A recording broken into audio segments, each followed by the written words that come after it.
अधिष्ठान जेथे प्रतिष्ठान देखा, तिथे जन्मला तो गुणातीत एका. जयाचेनी नामे चुके जन्म व्यथा, नमस्कार माझा सद्गुरु एकनाथा. नदी तीरा गोदा तटीचा निवासी, सदा प्रिय जो सज्जना वैष्णवांशी. जया वर्णिता प्रेम आल्हाद चित्ता, नमस्कार माझा सद्गुरु एकनाथा. श्री संत एकनाथ महाराजांचं हे जे गुणवर्णन केलंय, त्यांना वंदन केलेलं आहे, हे कवी मुक्तेश्वर म्हणजे त्यांचे नातू.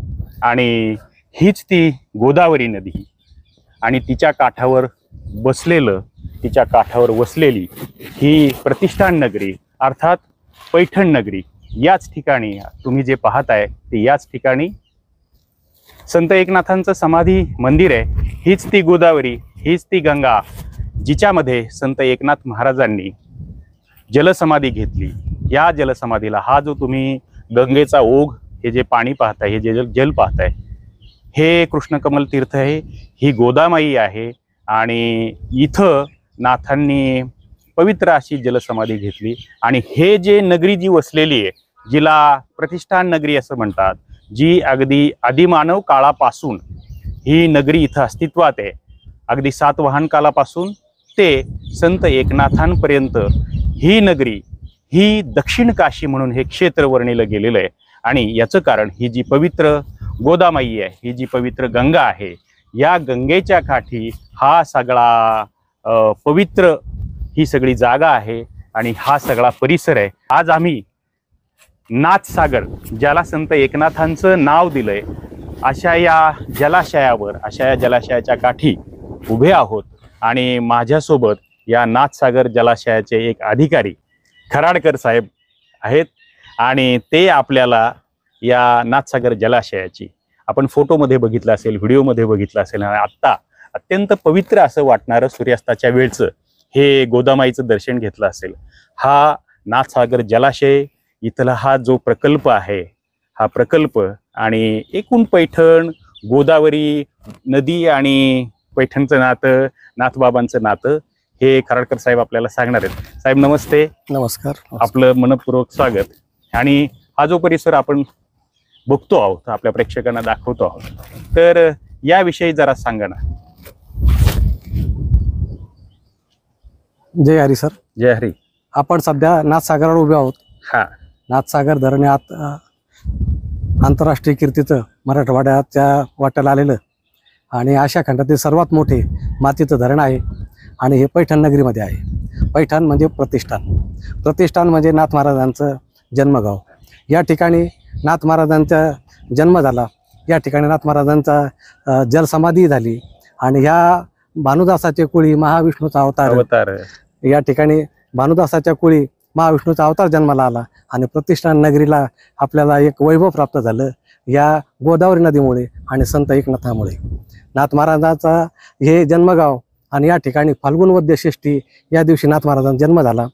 फाल्गुन वद्य षष्ठी या दिवशी नाथ महाराजांना गुरूंचं भेट झाली. फाल्गुन वद्य षष्ठी याच दिवशी नाथ महाराजांना या ठिकाणी दत्तात्रयांची भेट झाली.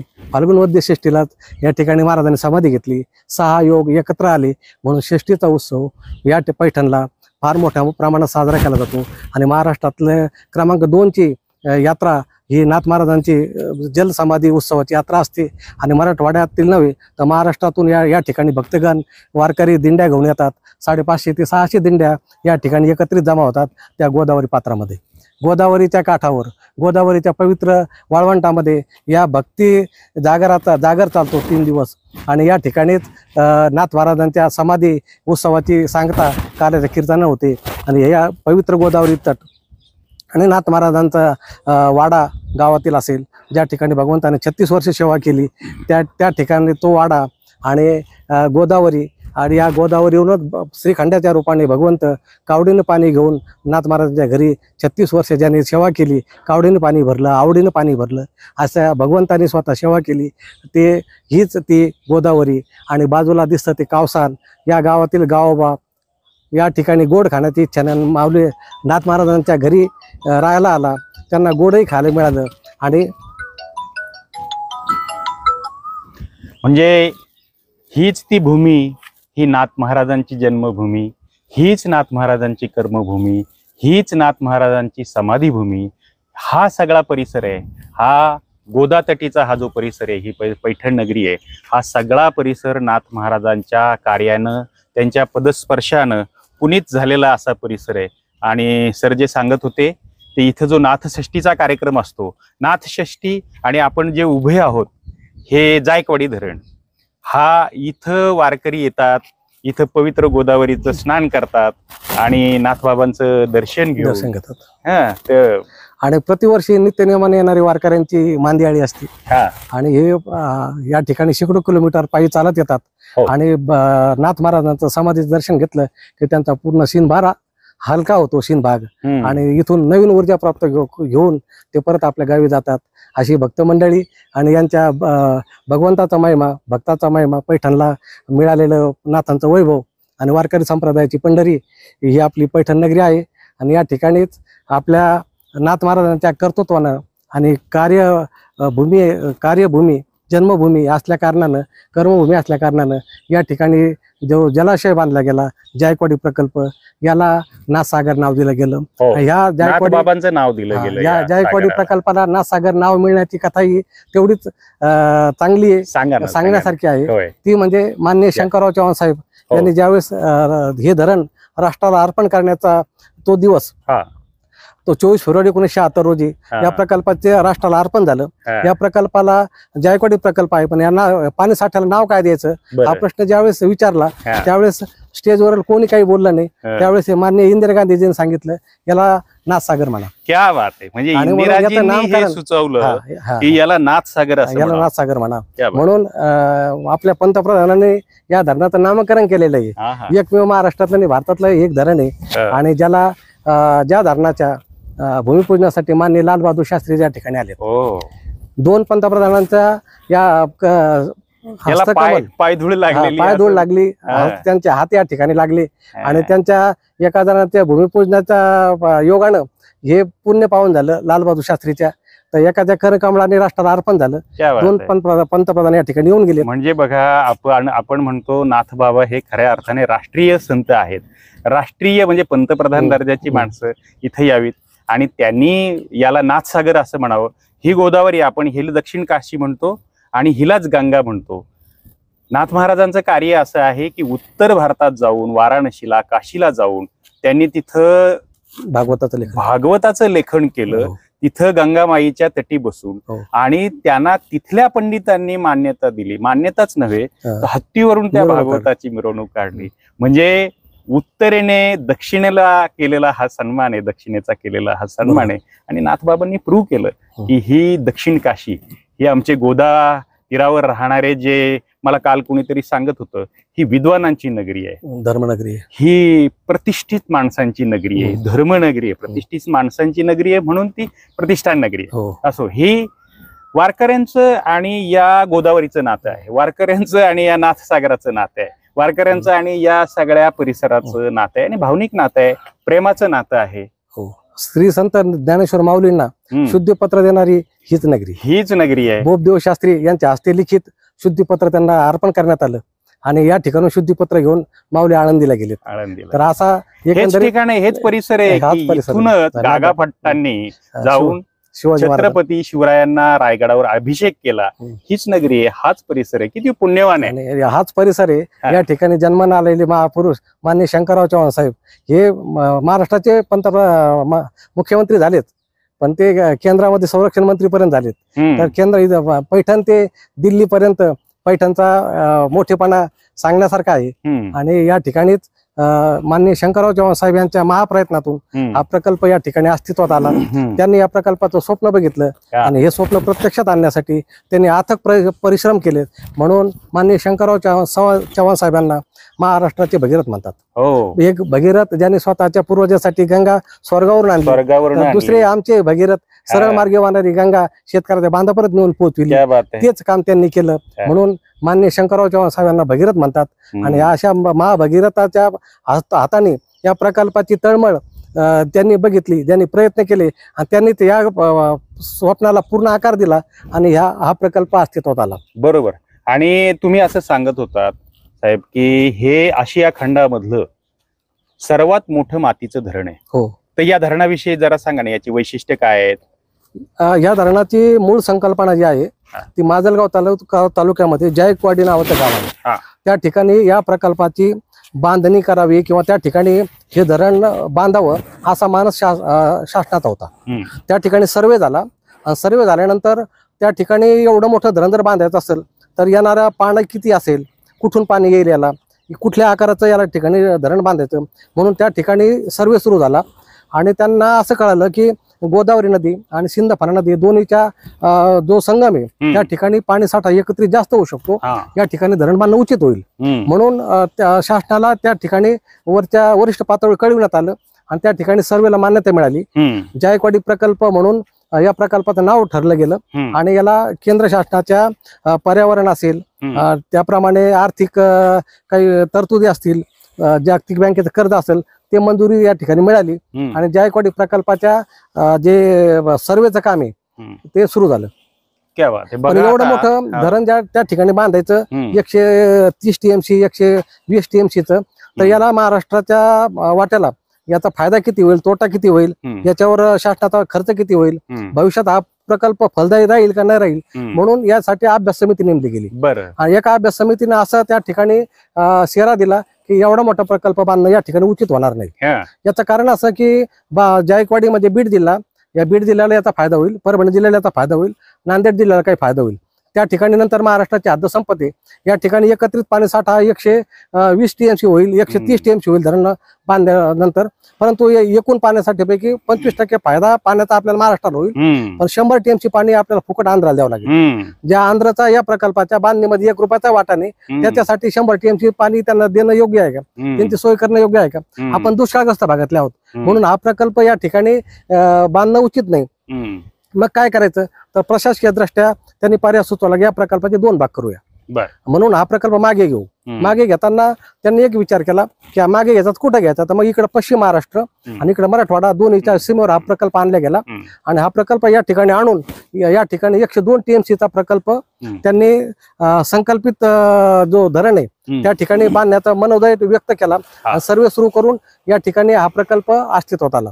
या प्रकल्पाच्या एकूण जर बघितलं तर धरण बांधताना बेसिक 2 गोष्टी लागतात. एक लागतात येणारा पाण्याचा येवा, कुठून कुठून पाणी किती मिळणार आहे ते, आणि दुसरी गोष्ट त्याला अडवण्यासाठी मजबूत तटबंध. एक मिनिट फक्त तुम्हाला थांबवतो, तुम्ही कंटिन्यू करा. बघा केवढा सुंदर नजारा आहे. मेघात अडकली किरणे तो सूर्य सोडवित होता, ती गेली तेव्हा पाऊस निनादत होता, असं कवी ग्रेस जे म्हणतायत. त्यावेळी त्यांच्या डोळ्यासमोर जे व्हिज्युअल आलं असेल ते व्हिज्युअल, ते दृश्य, ते विहंगम दृश्य या ठिकाणी नाथसागर जलाशयावर आपल्याला पाहायला मिळते. आणि साहेब आपल्याला त्याच्या टेक्निकल गोष्टी सांगत होते.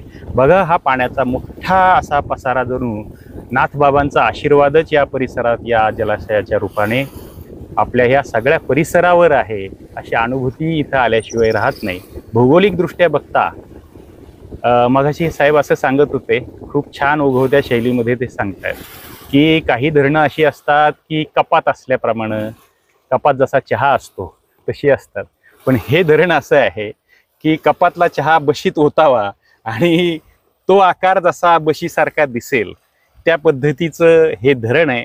म्हणजे भोवती डोंगर दिसत नाही. जनरली धरणं जी डोंगराच्या 2 डोंगरांच्या दरीमध्ये असतात ते. साहेब सांगा तुम्ही जे सांगत होतात. सर हे डोंगर ज्यावेळेस आपण धरण बांधतो त्यावेळेस बेसिक 2 गोष्टी अत्यंत महत्त्वाच्या असतात. त्यामध्ये येणाऱ्या पाण्याचा येवा आणि त्याला अडवण्यासाठी मजबूत असा तटबंध, तर तो डोंगराचाच असतो. या ठिकाणी नैसर्गिकरित्या हे धरण बांधण्यासाठी अनुकूल अशा प्रकारची ही साईट नव्हती. या ठिकाणी पाणी येणार होतं, पाणी संचय होणार होता, परंतु या ठिकाणी त्याला अडवण्यासाठी मजबूत तटबंध नव्हता. म्हणून कृत्रिमरित्या हाताने 10.25 किलोमीटरची भिंत मातीची हाताने उभारली गेली. म्हणून आशिया खंडातील सर्वात मोठं मातीचं धरण म्हणून नावलौकिक या धरणाला नाथसागरावर प्राप्त झालेला आहे. आणि त्या 10.25 किलोमीटर भिंतीच्या आधाराने हा 102 TMC पाणी साठा महाराष्ट्रातील क्रमांक 3चं धरण या ठिकाणी आहे. उजनी नंबर 1, नंबर 2 कोयना आणि नंबर 3 जायकवाडी नाथसागर. 3 नंबरचा पाणी साठा या ठिकाणी आहे 102 TMCचा. हा पाणी पसारा जो दिसतो तर तो 55 किलोमीटर लांबीचा आहे. आणि 27 किलोमीटर रुंदीचा आहे हा. आणि 350 स्क्वेअर किलोमीटर एरिया हा पाण्याखाली टाकलेला आहे. बरं. आणि आणि याला हा आणि जर आपण असं जर चालत चालत जर याला प्रदक्षिण जर घालायचे ठरवलं हा. तर 400 किलोमीटर ते एकूण राऊंड येतो येतात. अच्छा. तर 400 किलोमीटर असं पायी चालत यावं लागेल इथं परत येण्यासाठी. हा. तर एवढा मोठा पाणी पसरा का झाला तर याला खोली कमी मिळाली, या डोंगरात आधारण नसल्या कारणानं बरोबर हे पठार जमिनीवर बांधण्यात आलेला प्रकल्प आहे. हा. त्याच्यामुळे पाणी पसरासाठी जास्त जागा लागते. ओके. 118 गावांचं पुनर्वसन करण्यात आलं या प्रकल्पासाठी. 118 गाव विस्थापित झालीत हा. आणि त्याच्यामुळं एवढा भूभाग आपल्याला या ठिकाणी प्राप्त झाला की हो. त्यामुळे त्या योगे या धरणाचं जे आहे पाणी साठा आणि याच्यानंतर जे आपल्याला जो झालेला पाणी साठा आहे तो कोणासाठी तयार केला तर माननीय शंकरराव चव्हाण साहेबांची तळमळी शेतकऱ्यासाठी होती. शेतकऱ्याला जर शाश्वत असं आपण जर पाणी जर दिलं तर आपल्याला त्याच्याकडून त्याच्या कष्टाचा चीज होईल आणि त्यांच्याही आर्थिक परिस्थितीमध्ये समृद्धीमध्ये वाढ होईल. म्हणून नेहमीच येणार दुष्काळ आणि दुष्काळाच्या कचाट्यातून सोडवण्यासाठी यांना आपण शेतीला पाणी देण्याचं गरजेचं आहे. म्हणून ग्रॅव्हिटीने पाणी मिळण्यासाठी या प्रकल्पाची योजना करण्यात आली. शेतकऱ्याचं हित डोळ्यासमोर ठेवून हा प्रकल्प या ठिकाणी उभारला. माननीय लालबहादूर शास्त्रीजीने या ठिकाणी 8 ऑक्टोबर 1965 रोजी या प्रकल्पाचं भूमिपूजन केलेलं आहे. आणि 1965 साली पाकिस्तानने भारतावर आक्रमण केलं होतं. बरोबर. आणि त्या युद्धजन्य परिस्थितीमध्ये पंतप्रधानांचं राजधानीमध्ये राहणं आवश्यक होतं. सैन्याच्या काही गोष्टी असतील त्याप्रमाणे अत्यंत महत्वाच्या वेळी दिल्ली सोडून जाणं शक्य होणार नाही. म्हणून माननीय शंकरराव चव्हाण साहेब यांनी सांगितलं की जायकवाडीच्या धरणाचा जो भूमिपूजनाचा सोहळा आहे हा आपण पुढे मागे करू शकतो, कारण आजच्या दिलेल्या तारखेमध्ये हा शक्यतो होणार नाही, तर आपण पुढे घेऊ शकतो. तर शास्त्रीने सांगितलं तुम्ही तयारी करा आणि मी या प्रकल्पासाठी येण्याचा प्रयत्न करतो. त्यांनी सैन्यासाठी दिलेला वेळ पाळला, ते सीमेवर गेले आणि सैन्याचं मनोबल वाढविला, त्यांच्या गरजा पूर्ण केल्या आणि ती लढाई जिंकून दाखवली. आणि त्यांनी सांगितलं माझ्यासाठी पहिला महत्वाचा कोण असेल तो जवान आहे आणि म्हणून तो जवान माझ्यासाठी महत्वाचा आहे, म्हणून त्याला दिलेली वेळ पाळली. आणि त्याने सांगितलं जवान कोण आहे तर हे जे शेतकरी बांधव आहे यांनीच मला जवान दिलेलं आहे, हे शेतकऱ्याचीच मुलं आहे, म्हणून माझ्यासाठी किसान सुद्धा महत्वाचा आहे. बरोबर. म्हणून शेतकऱ्याला जवानाला दिलेली वेळ पाळली, किसानाला दिलेली वेळ पाळली आणि शेतकऱ्यासाठी ते या ठिकाणी आलेत आणि या प्रकल्पाचं भूमिपूजन वेळेवरच केलं. त्यांनी जय जवान जय किसान जय किसान ही घोषणा जायकवाडीची आहे. त्यांचा जवान सीमेवरचा होता, आता किसान जायकवाडीचा होता. आता तर अशा प्रकारच्या महान विभूती या ठिकाणी येऊन गेल्यात आणि त्यांनी या धरणाला दिलेले वेळ आणि शब्द पाळला आणि त्याच्यामुळं आपल्याला वेळेत हा प्रकल्प पूर्ण झाला. हा प्रकल्प 11 वर्षामध्ये पूर्ण झाला आणि भारताचे 3रे पंतप्रधान माननीय इंदिराजी गांधी या ठिकाणी आल्यात. 24 फेब्रुवारी 1976 रोजी त्यांनी हा प्रकल्प राष्ट्राला अर्पण केला आणि नाथसागर असं जलाशय आणि या प्रकल्पाच्या राष्ट्राला अर्पण करताना त्यांनीच नामकरण केलं की याला नाथसागर म्हणा, याचं नाव नाथसागर. आणि अशा प्रकारे हा नाथसागर मराठवाड्याला मिळाला आपल्याला. तर त्याच्या पाठीमागे सर्व काही प्रयत्न, भगीरथ प्रयत्न हे शंकरराव चव्हाण साहेबांचे. आणि साहेब या धरणाला 2 कालवे आहेत ना, या कालव्याला शेतकऱ्याच्या हिताच्यासाठी हा प्रकल्प बांधला गेला. तर शेतकऱ्यांना पाणी द्यायचं ग्रॅव्हिटीनं, त्यासाठी या प्रकल्पाला 2 कालवे आहेत. एक कालवा 208 किलोमीटर लांबीचा आहे, तो या इकडच्या बाजूनं डाव्या बाजूने सुरू होतो आणि तो पूर्णा नदीमध्ये त्याचा शेवट होतो परभणी जिल्ह्यामध्ये. या प्रकल्पाच्या बांधकामा ज्यावेळी धरण पूर्ण झालं त्या प्रकल्पाचा लाभ कोणाला झाला तर मराठवाड्यातील 5 जिल्हे आणि पश्चिम महाराष्ट्रातले 106 जिल्ह्याला त्याचा फायदा झाला.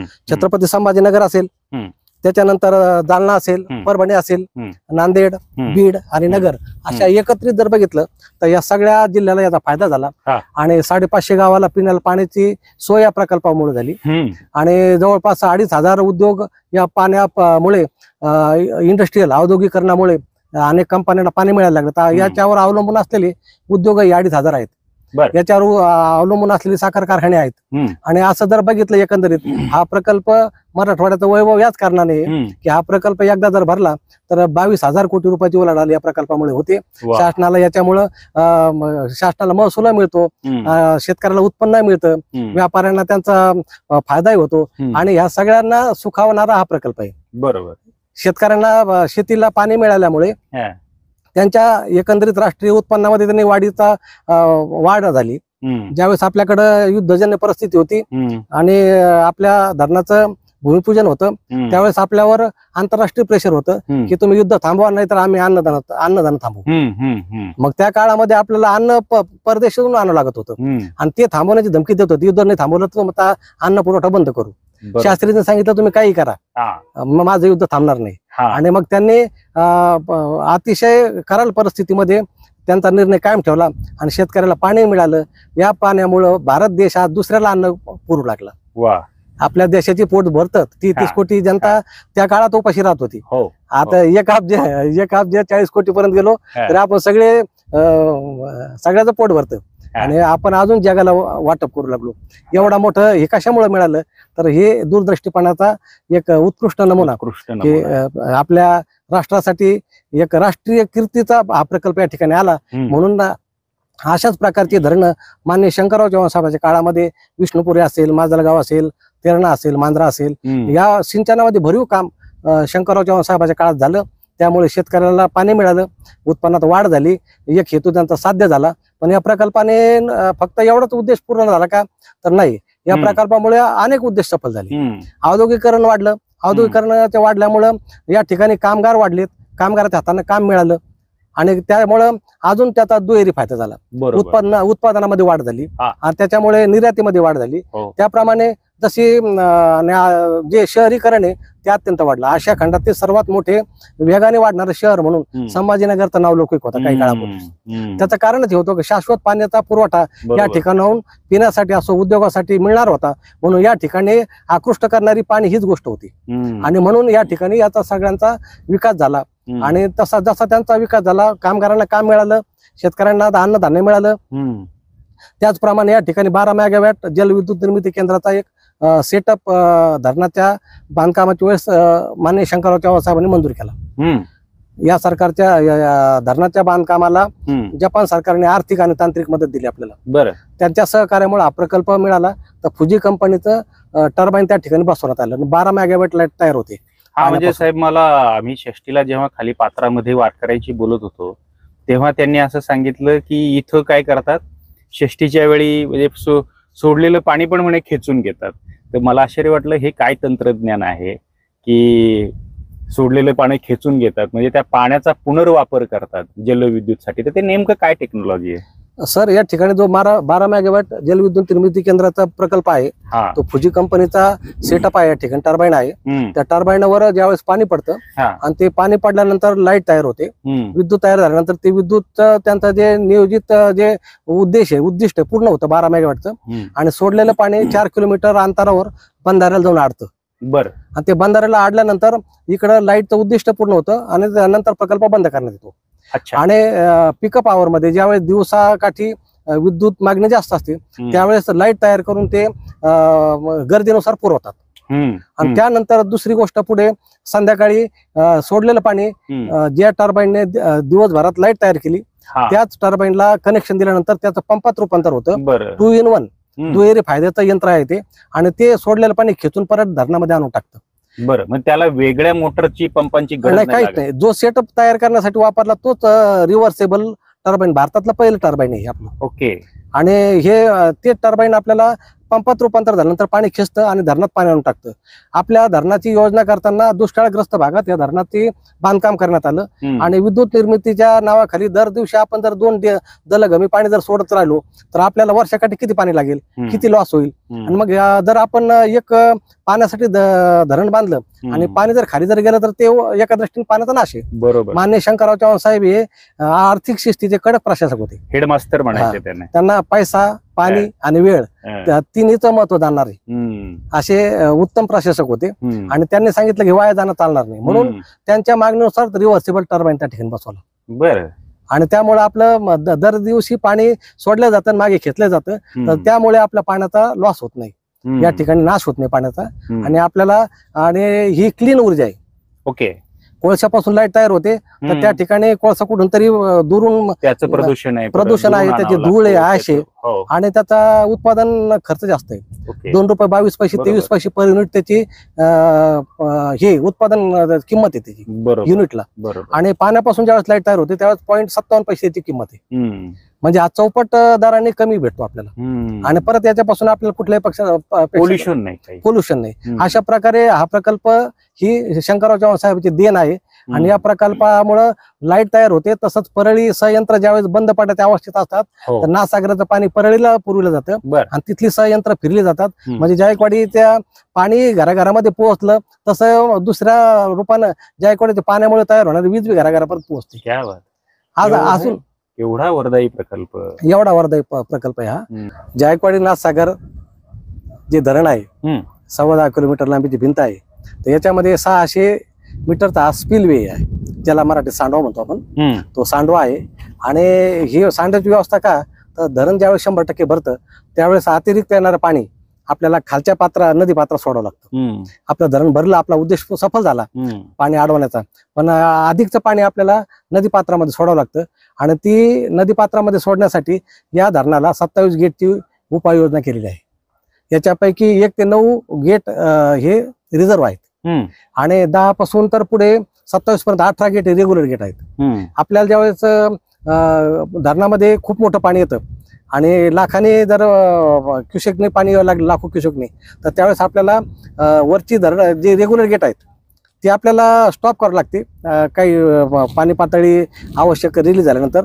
आणि नंतर त्याच्यानंतर आपल्याला आपत्कालीन दरवाजाकडे यावं लागतं, बर. इमर्जन्सी गेटकडे यावं लागतं. हम्म. आणि नंतर आपण ही गेट सोडून पाणी सोडत असतो.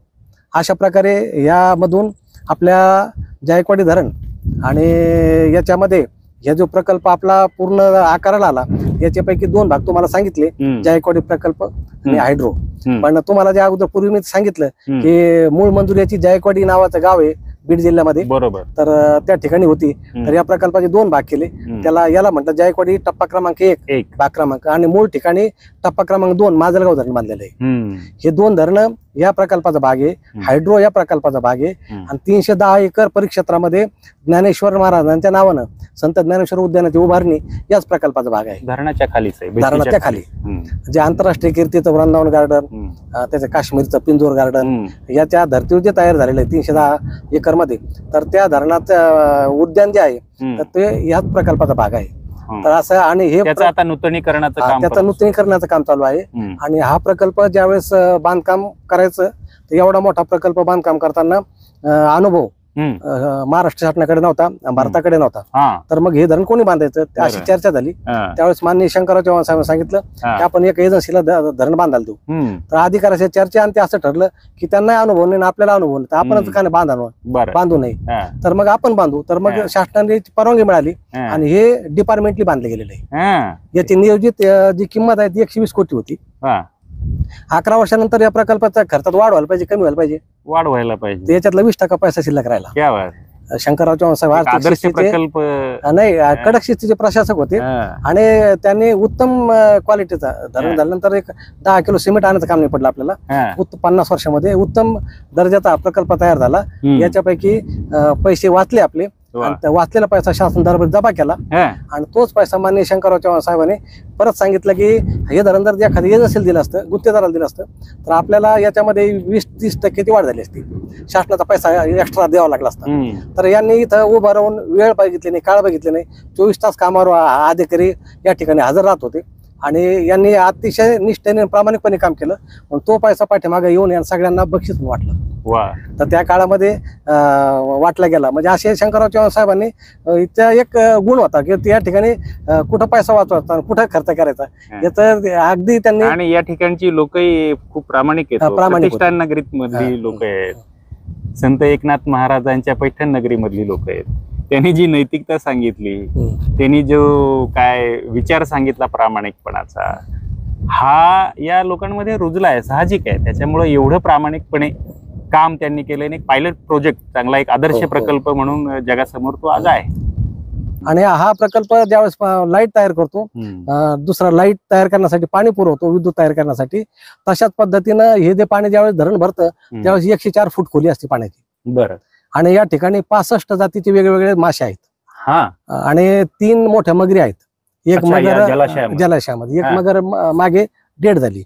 बरं. आणि या ठिकाणी शंख शिंपल्यापासून जैविक विविधता, अनेक पर्ण फुटी वनस्पती वगैरे हा, तळाशी वाढलेले आहे. बरं. या पाण्याची खोली कमी असल्यामुळे सूर्यप्रकाश तळापर्यंत जातो. हा. त्याच्यामुळे जैवविविधतेने एक नवीन एक जग खाली निर्माण झालेलं आहे. अच्छा. शंख शिंपल्यापासून तर जीवजंतूपासून पर्यंत हा. सगळं एक विशिष्ट जग या ठिकाणी तयार झालेलं आहे. हम्म. म्हणून नागरिकांच्या विस्थापनामुळे जी काही हानी झाली निसर्गाची, ती काही अंशी खालच्या नैसर्गिक जैवविविधतेमुळे भरून निघालेली आहे. हम्म. त्याचा हातभार लागलेला आहे. हम्म. आणि या ठिकाणी आपल्याला 376 जातीचे नवीन नवीन आपल्याकडचे काही विदेशी पक्षी पाहायला भेटतात. बरं. हा पूर्ण एरिया जो आहे हा हम्म. पक्षी अभयारण्याचा आरक्षित विभाग आहे. बरं. या 400 किलोमीटरच्या किनाऱ्यामध्ये पाण्याच्या जी सीमारेषा आहे हम्म. तिथून 500 मीटर ते जो अंतर आहे तो अभयारण्यासाठी राखीव ठेवलेला आहे. बरं बरं बरं. आणि त्या ठिकाणी येणारे पक्षी हे परदेशी असतात. हम्म. सायबेरिया, चीन, हम्म. अफगाणिस्तान, हम्म. हिमालय, पाकिस्तान हे देशाविदेशाच्या सीमा पार करून या ठिकाणी येतात. हम्म. 15 नोव्हेंबर ते 15 ऑक्टोबर ते 28 फेब्रुवारी पर्यंत या ठिकाणी राहतात. हम्म. आणि ही सगळी मंडळी परत आपल्या उन्हाळ्याची चाहूल लागायची सुरुवात झाली परत की आपल्या परत देशात आपल्या जातात. देशात जातात. हा. ज्यावेळेस त्यांच्याकडे पाण्याचं बर्फात रूपांतर होतं हो. त्यावेळेस त्यांना खाद्यान्न संपतं. हम्म. पोटासाठी ती मंडळी सगळी इकडे या ठिकाणी येतात. हम्म. आणि या ठिकाणी आल्यानंतर इथलं वातावरण त्यांना थंड प्रदेशात राहणार असल्या कारणानं हम्म. इथं उष्णतेची चाहूल लागली की परत ते त्यांच्या मूळ परत गावी ते जातात. त्यांच्या मूळ तर गावी अशी ही त्यांची जाण्या येण्याची जी श्रंखला आहे हा. ती खूप दिवसाची चालू आहे. आणि वन विभाग या ठिकाणी त्यांच्या संरक्षणाची जबाबदारी घेतो, हम्म. त्याच्यावर नियंत्रण ठेवतो, त्याच्यावर त्या पक्षाला कोणी पाळू नये, हम्म. त्याची प्रजनन संस्था कोणी मोडीत काढू नये, बरोबर. त्यांना पीडा विस्कळीत करू नये. ते पीडा तर करू हे नये ह्या सगळ्या गोष्टीसाठी त्याची हे खातं अतिशय जागरूकपणे या ठिकाणी काम करतं. हा. आणि तसंच हे पक्षालाही आधार देणारा, आसरा देणारा हा प्रकल्प आहे. एक शेतकऱ्यांना- प्रकारची जैव साखळी शेतकऱ्यांच्या सोबतच एक प्रकारची जैव साखळी या सगळ्या याच्या भोवती या जलाशयामुळे तयार झालेली आहे. बरोबर. बोला. हो, हो. सांगा. आणि याच्यामुळेच आपल्याला शेतकऱ्यांना आधार मिळाला, पक्ष्यांना आधार मिळाला, हम्म. जलजीवांना आधार मिळाला. हम्म. आणि त्याप्रमाणे आपल्याला विद्युतमुळे हे झालं. महाराष्ट्रात 47 कारखाने आहेत. हा. आणि हा प्रकल्प ज्यावेळेस भरतो हा. त्यावेळेस मराठवाड्यातील काही आणि पश्चिम महाराष्ट्रातले इकडचा लातूर, उस्मानाबाद जिल्हा जर सोडला हम्म. तर 43 कारखान्याला हा ऊस पुरवतो. बरं. आणि हा. त्याच्या ह्या प्रकल्पावर अवलंबून असणारे एवढे कारखाने, हा. एवढा कामगार वर्ग, हा. आणि या प्रकल्पामुळे 550 गावाला पिण्याच्या पाण्याची सोय मिळते. हो. आणि ह्याच प्रकल्पामुळे अनेकांना फायदा झाला. इथं एक मी गावात काही लोकांशी बोलताना ते असं म्हणाले की इथं मासेमारीचा पण पाणलोट क्षेत्रामध्ये हो, किंवा या इथं जलाशयामध्ये जवळपास 22 ते व्यवसाय 25 हजार कुटुंब या प्रकल्पाच्या पाणी पासावर अवलंबून आहे. हो. आणि ते मासेमारीचा व्यवसाय करतात. हो. धरण होण्यापूर्वीही त्या लोकांचा तोच व्यवसाय होता. बरं. आणि त्यांच्याकडे अत्याधुनिक मोठी काही साधनं नाही, बरं. पण पारंपरिक पद्धतीने परिवाराचं मासेमारी कुटुंब करतात. चालवेल एवढं ते या मासेमारी या ठिकाणी करतात. तो काही वेगळ्या प्रकारचा समाज आहे किंवा विशिष्ट कम्युनिटी असं हा नाही, आहे? तो वेगळा समाज आहे. भोई समाज असेल, कार समाज असेल, या ठिकाणी त्यांच्याच हे जे आहेत ते पोहण्यामध्ये निपुण आहेत, जे पूर्वी त्या कामात करत होते, हा. तर तेच या ठिकाणी येऊन मासेमारी करतात. हा. साधारण आणि- 25,000 कुटुंब आहेत म्हणतात. हा 25,000 कुटुंब याच्यावर अवलंबून आहेत. हम्म. आणि ह्या सगळ्यांची या ठिकाणी म्हणजे त्यांनाही याच्यापासून त्यांचा चरितार्थ चालतो. चालतो. आणि महत्वाचं म्हणजे यांत्रिक मासेमारी करत नाही. आणि पारंपरिक यांत्रिक- पद्धतीने फारशी पद्धतीने हानी होणार नाही हा. या पद्धतीने मासेमारी मासेमारी या ठिकाणी चालते. करतात. हा, म्हणजे हा जो नाथसागर आहे हा किती वरदायी प्रकल्प सगळ्या या मराठवाड्याला मिळालेला आहे. आणि षष्ठीच्या वेळी सगळे मराठवाड्यातले काही महाराष्ट्रभरातले वारकरी इथे येतात. आणि मी मगाशी साहेबांना विचारत होतो की तुम्ही छायाचित्र बघितली असेल, हा जो सगळा जलाशय दिसतो त्यावेळी षष्ठीच्या वेळी सगळे वारकरी इथं अख्खा हा परिसर. जो परिसर आहे तो वारकऱ्यांनी भरून होतो. गेलेला फुलून गेलेला असतो. वारकरी आपली कपडे वाळवत असतात, त्यांच्या भगव्या पताका इथं फडकत असतात, महिला त्यांच्या रंगीबिरंगी साड्या इथं वाळवत असतात. आणि एक वेगळंच भारलेलं वातावरण या परिसरात बघायला मिळालं. साहेबांनी जसं सुरुवातीला सांगितलं, आम्ही जसं बोलत होतो की नाथ बाबांचा जणू आशीर्वाद आहे या परिसरावर. आणि त्या षष्टीच्या निमित्तानं तो एक अभंग म्हणतात, अवघेची त्रैलोक्य आनंदाचे आता चरणी जगन्नाथा चित्त ठेले, माय जगन्नाथ बाप जगन्नाथ अनाथाचा नाथ जनार्दन. ज्याला कुणी नाही अशा अनाथाला नाथ बाबा त्याचे नाथ झाले आणि त्यांनी त्याला पोटाशी धरलं. जसं त्यांनी गावबाचा उल्लेख केला.